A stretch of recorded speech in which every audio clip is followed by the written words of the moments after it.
Morning, তোমরা সকলে কেমন আছো? আবারও নতুন একটা ভিডিওতে সকলকে জানাই ওয়েলকাম। তো আমি কেমন আছি সেটা না হয় একটু পরেই তোমাদের বলছি। তো চলো এখন ভিডিও সংক্রান্ত কিছু কথা বলা যাক। তো তার আগের ব্লগে তোমরা দেখতেই পেয়েছো যে আমি বাড়ি এসেছি। তো বাড়ি এসেই কিন্তু হাত গুটিয়ে একদম বসে নেই, এসেই কিন্তু কাজে লেগে পড়েছি। আর যেহেতু কয়েকদিন প্রচুর বৃষ্টি হচ্ছে, কিছু করার নেই, বৃষ্টির মধ্যে ভালো করে কাপড় চোপড় ধোয়াধাই করতেই পারিনি। তো ঘরটাকে ভালো করে একদম পরিষ্কার পরিচ্ছন্ন করে নিয়েছি, যেহেতু এবার অনেক দিন পর বাড়ি এসেছি। আর কি বলো তো, আমরা যারা মেয়েরা সংসার ভালোবাসি, গোছাতে ভালোবাসি, পরিষ্কার পরিচ্ছন্ন থাকতে ভালোবাসি, তারা কিন্তু নোংরা পরিবেশে বা নোংরা জায়গায় বা অগোছালো জায়গাতে কিছুতেই থাকতে পারি না, বা হাত গুটিয়ে একদমই কিন্তু বসে থাকতে পারি না, একটু না একটু কিছু করতেই হবে। এবার যেহেতু আমি অনেক দিন পর বাড়ি এসেছি, এসেই দেখি মানে ঘরদোর অবস্থা ভীষণ খারাপ। সিলিং ফ্যানগুলি এতটা ময়লা জমে গেছে যে ভালো করে চলছিলই না। তারপর ঘরদোরের চারপাশটাতে একদম মানে খুব ময়লা জমে গিয়েছিল। তো আর হাত গুটিয়ে বসে না থেকেই পরদিন কিন্তু আমি একদম কাজে লেগে পড়েছি আর পুরো ঘরটাকে ফ্রেশ করেছি। তো তারপর দেখো, মানে এটা হচ্ছে রবিবারের ভিডিওটা আমি শ্যুট করেছি। আর এখানে আজকে কিন্তু আমি তোমাদের রবি সোম দুদিনের একটা ভিডিও অ্যাড করে দেখাচ্ছি। তো তারপর বিকেলবেলা চলে এসেছে, মানে সৃজার পাপা এসেছে আজ বাড়ি। আর সৃজা তো ভীষণ খুশি, অনেক দিন ধরে আমার মাথাটাকে একদম পুরো নষ্ট করে দিয়েছে, পাপা আসো, পাপা কবে আসবে, মানে হাজারটা কোশ্চেন। আর যেই পাপা এসেছে মানে ভীষণ খুশি, কী কী এনেছে। আর সৃজার পাপার একটা অভ্যেস, কিছু আনলেই মানে এসেই সঙ্গে সঙ্গে আগে ট্রলিটা ওকে খুলতে হবে, খুলে সব কিছু বের করতে হবে।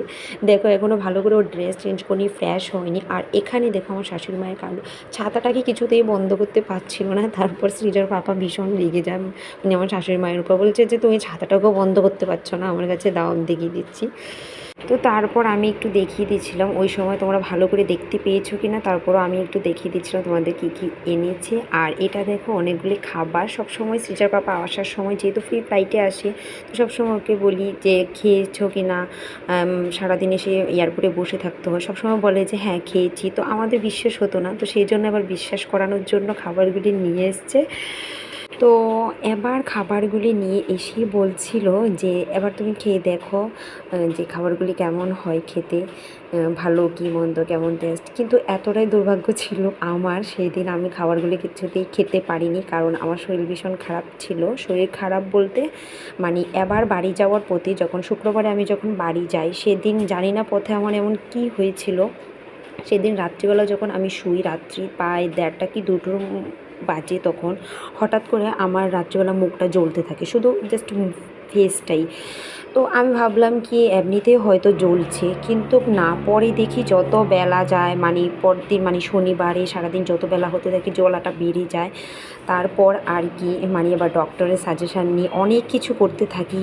ডক্টর বলে যে বরফ দিতে, মানে কিছুতে কিছু হচ্ছিল না, বরফ জলটা দেওয়ার পর আমার মুখের অবস্থা আরও বেশি খারাপ হয়ে যায়।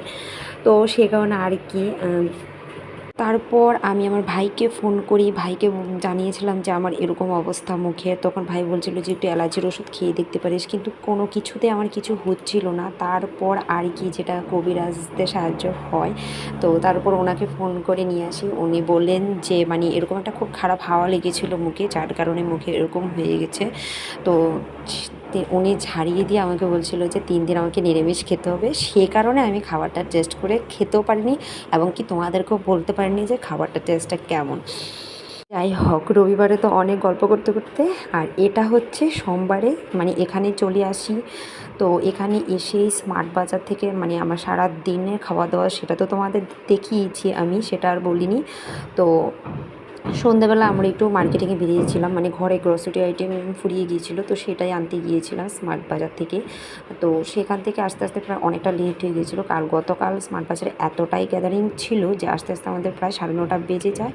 চলো আজকের ভিডিওটা এখানেই শেষ করছি, আর কথা বাড়ালাম না, টাটা।